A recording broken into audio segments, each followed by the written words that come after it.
안녕하십니까. 아, 2024년 6월 29일 5분 팩트 또 들려드리려고 왔습니다. 자, 오늘은 아마도 현대사 공부를 좀 해야 될 것 같은데, 이 현대사 공부를, 어, 이재명 민주당 대표, 이재명 민주당 대표 때문에 현대사 공부를 해야 될 것 같습니다. 자, 뭐냐면은, 지금 이제 이재명 대표가 그 대북 송금 때문에 드디어 기소가 되지 않았습니까? 그렇게 하면서 지금 이제 이화영 같은 경우에는 평화부지사였던 이화영 같은 경우에는 9년 6개월이 이미 1심의 선고가 났고, 이화영 1심 선고를 통해서 쌍방울 그룹을 통해서 500만 달러, 300만 달러 이렇게 각각 나누어 가지고 북한으로 돈이 건너갔다는 것. 이화영 평화부지사 혐의 같은 경우에는 뭐 뇌물, 정치자금법 위반, 그리고 이제 외환거래, 외환 밀반출 혐의 이런 것들인데 이 세 가지 정도가 합쳐서 9년 6개월에다가 벌금 2억 5천만 원 이렇게 나왔는데 이제 이화영 기소 1심 선고가 나온 다음에 그리고 닷새 만에 이제 이재명 더불어민주당 대표도 기소가 되었죠. 기소될 때 혐의는 이재명 대표 같은 경우에 이제 삼자 뇌물입니다. 뭐냐니까 자 돈이 간 거는 이제 인정이 됐고 그러면 그 돈 쌍방울을 통해서 간 그 돈의 목적이 이재명 대표의 방북 대가 즉 그걸로서 줬다. 그렇게 되면 이제 이재명 대표 같은 경우에는 돈은 이제 넘어갔고 그 돈의 성격을 가지고서 이제 공방이 붙는 겁니다. 이재명 대표는 만약에 방북을 추진을 했고 그 방북 추진을 하는 대가로서 그 돈이 간 거라면은 기업으로부터 사실상 뇌물을 받고 그 돈을 경기도가 줘야 될 돈, 이재명이 줘야 될 돈을 기업이 대신 줬으니까 이제 그게 뇌물이다. 이렇게 이런 논리가 형성이 되는 거고 이재명 대표는 아니다. 자, 이제 그 돈이 갔다는 것은 이제 법원에서 인정이 됐으니까 그걸 부인하지 못하니까 뭘 주장하냐면은 그거는 나를 위해서 보낸 돈이 아니라 저 쌍방울이 주가 조작하려고 주가 올리려고 지네들이 올린 건데 그게 나하고 무슨 상관이냐.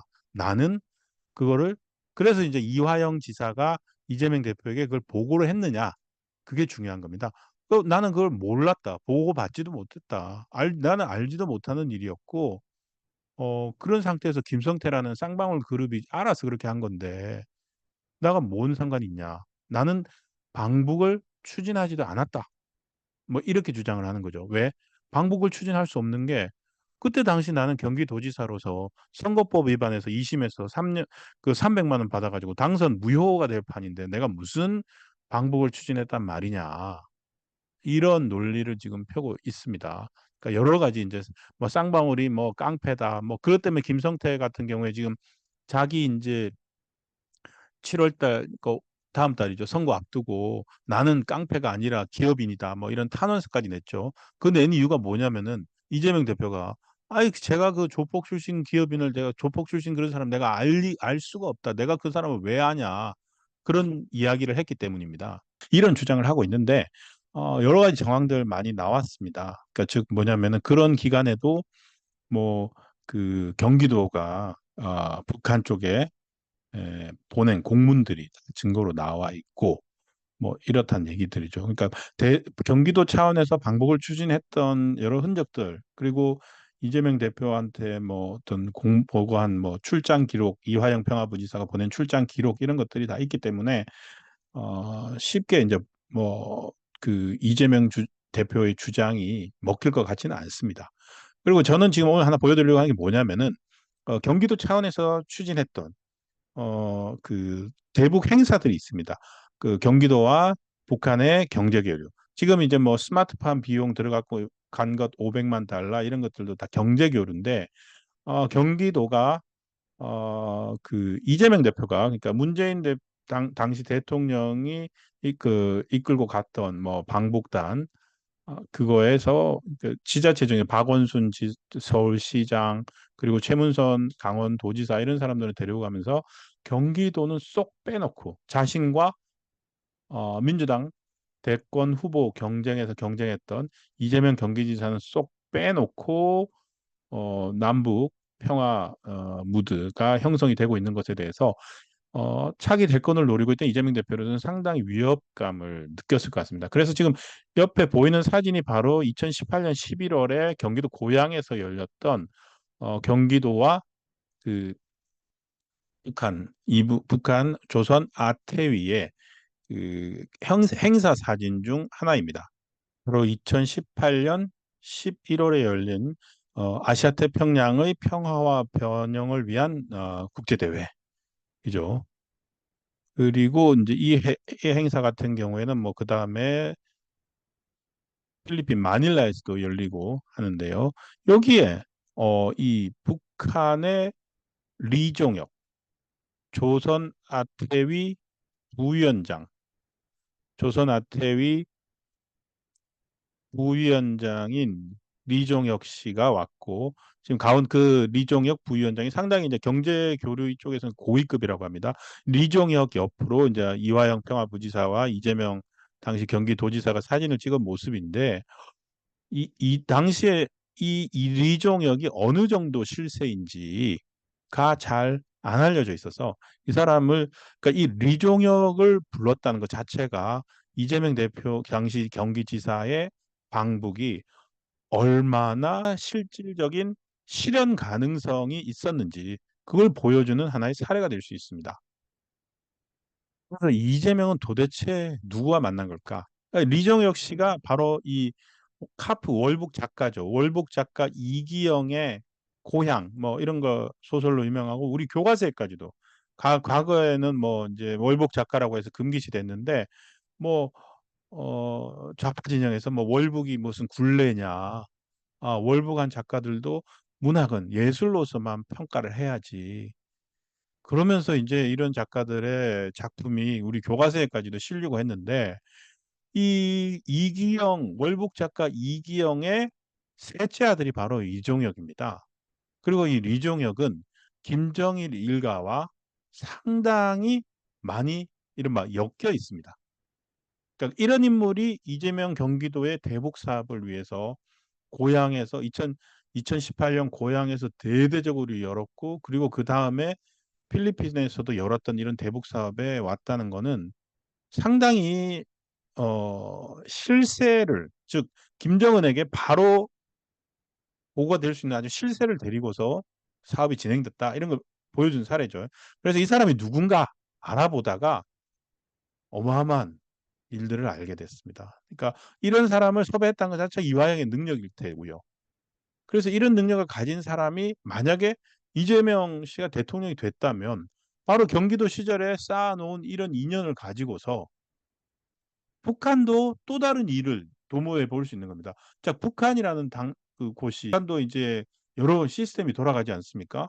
그 시스템 상에서 어 저기서는 이쪽 뭐 리종혁 이쪽에서는 자 경기도에 있는 이재명이라는 사람이 차기 대권 유력하다라고 하면 이쪽에 손을 대고 있는 사람이 있을 수 있는 거 아니겠습니까? 그런 식으로 진행이 되지 않았을까? 그래서 오늘은 이 리종혁이 어떤 사람인지를 하나 보여주는 사례가 있겠습니다. 자, 요거는 이제 당시 2018년에 열렸던 행사장 모습입니다. 상당히 이뭐 정세현 전 통일부 장관이죠. 그리고 여기 리종혁 그리고 이제 사실상 이 안부수가 브로커 역할을 한 걸로 보입니다. 이렇게 해서 대대적으로 행사를 열었고 그리고 그 다음에 2019년에도 또 이런 게 열립니다. 자, 저는 좀 이제 좀 작게 하고 자, 2019년에는 필리핀에서 열립니다.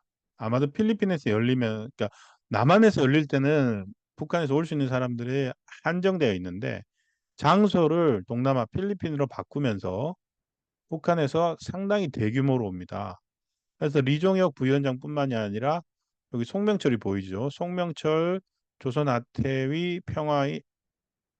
아태평화의 정책부실장 그리고 뭐 박철용 뭐 이런 사람들에다가 뭐 박명철 민족경제협력위 부위원장 리근영 조선아시아태평양평화위원회 연구원 등 해서 총 6명이 오는데 상당히 어쨌든 경제 쪽으로 북한이 이제 대북 제재 때문에 뚫어야 될 게 많았기 때문에 상당히 협의를 이루고 있었고, 바로 대북 송금 이야기가 이때도 상당히 진척이 됐던 거죠. 그러니까 2019년 9월에, 그러니까 9월에도 이런 대대적인 행사를 열었고, 여기 쌍방울이 이런 것들을 다 후원을 했습니다. 쌍방울이 미쳤다고 자기 돈 써가면서 했겠습니까? 즉, 쌍방울 물론 대북 사업을 하려고 했어요.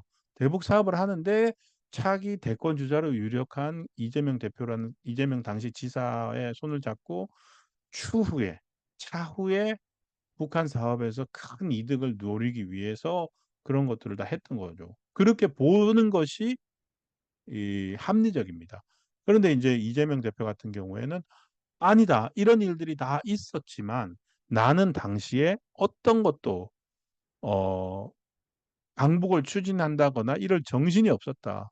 당시 나는 경기도지사 직을 내가 유지하느냐 마느냐, 나의 정치 생명이 끊기느냐 마느냐, 그런 기로에 있었는데 무슨 내가 방북을 추진했다는 거냐. 저런 행사들 이거 다 쌍방울이 자기네 주가 부양을 위해서 한 거다. 이렇게 주장을 현재 하고 있습니다. 자, 그런데 쌍방울만 가지고서 저런 리종혁 같은 거물을 불러올 수 있었을까요? 북한이 왜 움직였을까요? 북한으로서도 저런 건 상당히 리스크가 큰 거지 않겠습니까?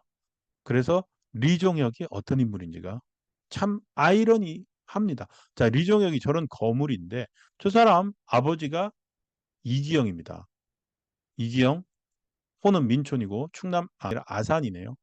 그리고 일제시대 때 조선 프롤레타리아 예술가 동맹 이른바 카프에서 활동을 하면서 줄곧 경향문학의 대표적 작가로서 활동을 했고, 제가 고등학교 때 이제 이미 카프를 소개하기 시작을 했는데 그 이제 더 이상 검기가 아니었는데 이제 교과서에까지 실린다고 합니다. 그런데 당시 일제 시대 때 카프 활동을 했다는 것만 갖고서 명예를 씌우는 거야말로 그거는 이제 뭐 과도한 건데, 저분 같은 경우에는 북한으로 넘어가 가지고 북에서 아주 실세로 활동을 했고 지금 애국 열사릉에 안장이 되어 있고, 아들들은 지금 리종혁 아들 같은 경우 저렇게 그 북한의 경제 실세에서 활동을 하고 있는데, 이게 참 아이러니합니다. 남한에서 태어나 가지고 북한으로 갔다가 북한에 또 지도부가 되어 있는데 그런 사람들이 남한에 와서 이런 걸 보면 어떤 느낌일까? 여하튼 상당한 실세입니다. 그리고 이 집안은 김정은, 김정일 가문하고 상당히 엮여 있습니다. 자, 리종혁 보십시오. 자, 이게 이기영인데 좀 닮았죠? 셋째 아들이. 근데 이 집에 아들이 셋이었습니다. 이 이기영 같은 경우에는 뭐 지금 방금 뭐 애국 열사령에 묻혀 있다고 하니까 그것만 봐도 알 수 있고, 요게 통일부에서 낸 자료에 월북 이후 이기영의 삶 이래가지고, 월북이 아무리 예술가지만 저렇게 북한에서 상당히 정치적으로 성공한 사람인데 저런 사람을 까지도 우리가 그런 삶을 인정을 하고 또 그런 사람의 작품을 우리 아이들이 배우는 교과서에까지 실어야 하느냐. 저는 일단 좀 문제가 있다고 생각을 하고, 그리고 이제 요것도 이제 이기영의 자식들이라서 통일부 이 자유롭고 평화로운 통일 한반도, 아마 문재인 때나 뭐 언제쯤에는, 지금 통일부는 아닌 것 같고 어쨌든 정부에서 만든 문서에 나오는 겁니다. 이기영의 자식들은 삼남 일녀가 있다. 그래서 차남이군요. 이종혁이 차남 이종혁이 아태 평화의 부위원장을 맡아서 2004년 6월에 6.15 공동선언 4주년을 기념해 서울을 방문하기도 했다. 그리고 삼남인 종류는 김정일 국방위원장의 중마고우로 알려져 있다. 그리고 김정일 위원장은 어린 시절부터 평양시내 이기영 본가나 뭐 이기영 집필실도 자주 드나들었다. 그리고 남한에도 이기영이 남겨진 자식들이 있었다. 남한에도 이기영 남겨진 자식이 있는데 이분 돌아가셨다고 하고요. 그리고 이종혁 자체가 또 김정일과 친했다고 합니다. 같이 대학을 다녔던 인물이고요. 그런데 삼남인데 큰아들 리평이라고 하는데 이 큰아들 얘기는 없어요. 왜 우리 통일부에서 나온 자료에 없을까요? 북한 눈치가 보이거든. 근데 저는 이게 어떻게 통일부에서 만든 문서고 이렇게 뭐 보니까 뭐 그 대학생 뭐 봉사단 이런 애들 통해 가지고 이제 뭐 이기영이 어떤 얼마나 훌륭한 사람이고 이기영의 자식들은 또 얼마나 뭐 북한에서 잘 나갔고 이런 걸 했는데 큰아들 이야기는 쏙 빼놓고 있어요. 이 너무 눈치 보는 것 같습니다. 큰아들이 누군지 알면은 야 이건 뭐 남한에서 우리가 왜 당시 저거 통일부가 도대체 무슨 단체인지 왜 우리 통일부가 북한 눈치를 보고 있냐. 북한 사람들은 뭐 목숨이 아까우니까 말 못할 수 있지만 이 누구냐? 평이 누구냐? 이 리평은 성혜림과 관련이 있습니다. 이 성혜림의 첫 남편입니다. 성혜림이 지금 누구냐면은 저 김정일이랑 동거했던 사람이 동거하면서 그 저기 김정남을 낳았잖아요. 첫 아들이 장남인 김정남. 이 김정남의 생모죠. 김정남의 생모인데 아니 지금 우리 통일부 문서에 리평이 이기영의 큰아들이었다는 얘기 왜 못 씁니까? 그 북한 눈치 봐가지고 북한이 싫어할 것 같으니까 못한 거 아니에요. 그 아까 저 리종혁 같은 경우에 이제 김정일이랑 절친인데 리종혁하고 김정일 그러니까 김정은의 아버지 김정남 김정은의 아버지인 김정일이 그 학창 시절부터 친해가지고 자주 이제 그 드나들었어요. 그런데 자기 친구 형이 있는데 성혜림이야. 예뻐. 그래서 어떻게 됐느냐? 자기보다 5살 많은 친구의 형수하고 살림을 차립니다. 월북 작가 이기영은 저렇게 잘 나가고 북한 가서도 잘했는데 자기 큰 며느리를 뺏겨요. 김일성의 아들한테. 그런데도 입도 뻥긋 못합니다. 그러다 둘이 아들까지 낳았네. 그게 김정남인 거예요. 그런데 이걸 왜 우리 통일부는 어? 이기영이 얼마나 훌륭한 작가인지 그리고 그 아들들 둘째 아들 셋째 아들 얼마나 잘 됐는지를 쓰면서 큰아들 얘기는 쏙 빼놨네요. 예. 그게 지난 문재인 정부 시절의 통일부였습니다. 김정일은 성에 결혼을 하고 있었는데 그 결혼한 첫 번째 부인하고 사이에서는 아들이 없었어요. 그러다가 이제 연상인 자기보다 5살이 많은 성혜림과 살면서 동거를 하면서 아들을 낳았습니다. 그러니까 큰 아들을 드디어 낳은 거죠. 그게 바로 이 김정남이었습니다. 그랬더니 이제 북한 왕조가 문제가 생긴 거예요. 본처한테서 아들이 안 나오고 사실상 동거했던 첩한테서 아들이 나온 거예요. 그래서 이 문제를 해결해야 됩니다. 왜냐하면 김정일은 이거를 아버지한테 거의 숨기다시피 하고 있었거든요. 문제를 해결해야 되는 거예요. 자, 손자는 생겼어. 김일성한테. 그때 김정일의 여동생 김경희가 나섭니다. 김경희가 김정남을 내가 케어하겠다. 그러니까 올케죠. 뭐 정식 결혼은 안 했으니까 올케라고 하기도 힘들 텐데 올케한테 너 나가라. 그래서 그때부터 성혜림의 유랑 생활이 시작되는 겁니다. 그래서 성혜림은 떠나고 아버지한테 들키면 안 되니까 떠나고 김정남은 김경희 손에서 크기 시작하는 거죠. 참 일구한 어떤 김정일 가문의 이야기인데 여기에 바로 리종혁이 얽혀 있다는 거예요.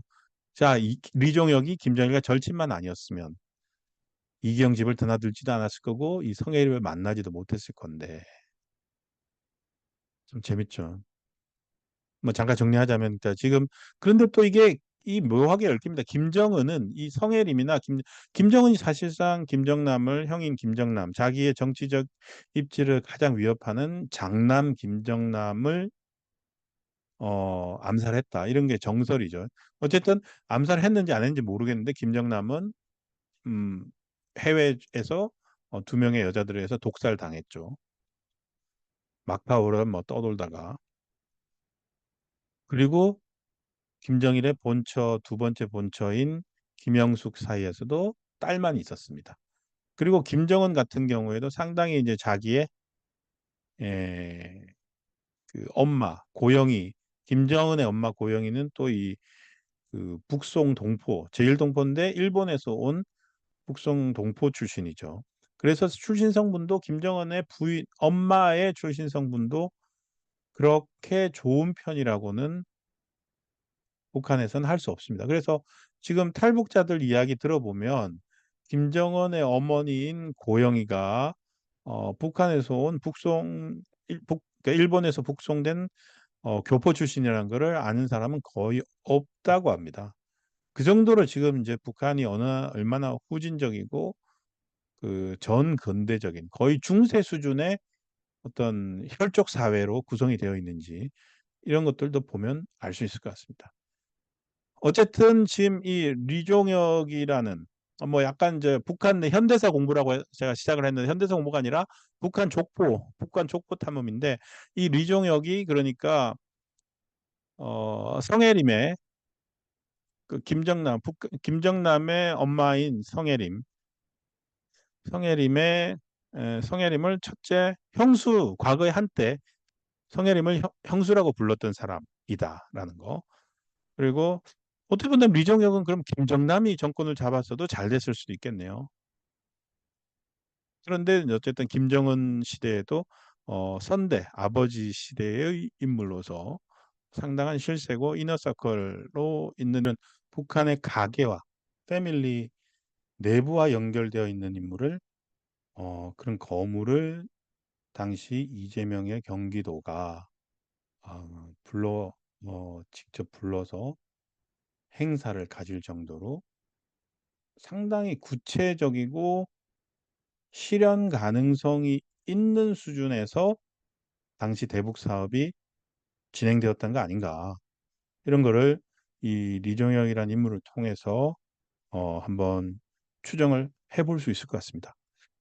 이렇게 정말로 현실성 있게 이재명 경기도가 대북 사업을 추진했다는 것도 이 거물인 이기영 작가 아들의 또 리종혁 그리고 그 형님은 성혜림의 첫 남편 김정일이 가장 사랑했다고 하는 성혜림이 첫 남편이었다는 거 이렇게 집안과도 얽혀 있는 이런 사람을 불러들였다는 거 그걸 두 번이나 만나고 두 번이나 경기도 행사에 했었고 이재명 당시 지사하고는 한국에서 열린 행사 때 만났고 필리핀에서 열렸은 행사에서는 상당히 구체적으로 뭐 대북 사업에 대한 것들 송금이나 이런 것들이 이야기가 있을 것으로 추정되는 어떤 그런 행사를 했다는 거 이것만 봐도 당시 상당히 실현 가능성 높게 대북 방북이 추진됐다는 것을 방증하는 것 아닐까 그런 생각을 하면서 당시 리종혁이 누구였는지를 한번 살펴봤습니다. 감사합니다.